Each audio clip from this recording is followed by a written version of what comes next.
Good day sa lahat. Idol ko talaga tong tao na to. Yan, si Boy Tapang. Talagang matapang yan dati na nakilala natin sa social media. Mantakin mo, ang kinakain yan, sisiw, paniki, butiki, daga, ipis. Di ba? Yan yung mga kinakain niya. Dami-dami ng mga exotic food. Pero ngayon, dahil idol na idol ko siya, ang mga kinakain niya ngayon, mga imported na. Yan o. 1, 2, 3. Yan yung mga kinakain niya. Noon, mga sisiw, paniki, daga, butiki, ipis. Pero ngayon, mga mapuputi na. At iba't ibang klaseng mga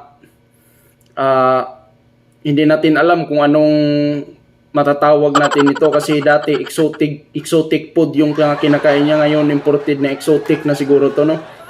So sa akin lang, ito si Idol Boy Tapang, natural lang yan dahil binata pa tayo, magpakasawa tayo kung anong mayroon tayo sa ngayon.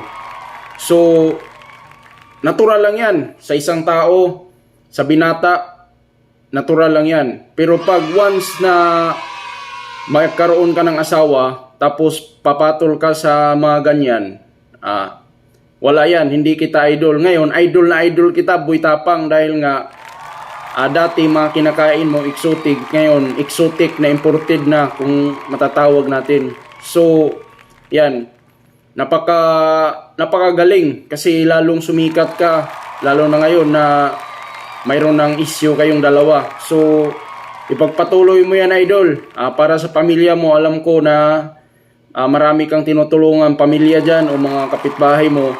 So purpose yan ni God, bakit ka nagkaganyan.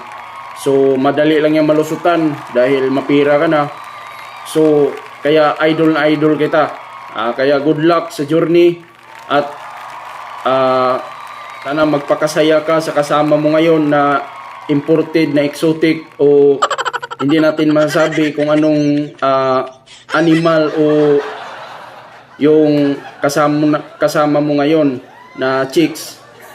Hindi natin alam kung anong klaseng kuwan yan, exotic ba yan o hindi natin masasabing exotic, kasi ang exotic yung mga pangbihirang pagkain yan, mga imported yan na pagkain na galing sa ibang bansa.